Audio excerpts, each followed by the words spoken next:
Hi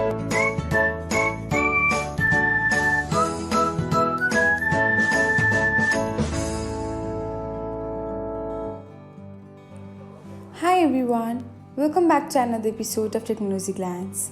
In this video, I'm going to guide you through how you can enable the smart backup for memories on Snapchat. So, let's get started.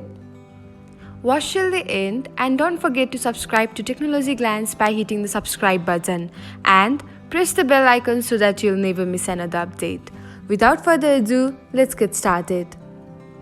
First of all, open the Snapchat app on your device. Now tap on your profile icon. After that, select the settings button. Now find memories and tap on it. After that, you will see a smart backup option. Toggle on the button beside it. And that's it. This will enable the smart backup of memories on Snapchat. Thanks for watching. If you found this guide helpful, we will love it if you hit the thumbs up button below. We upload great new tech tutorials like this one every day. So, don't forget to subscribe to our channel and hit the bell icon to get an update as soon as we post a video.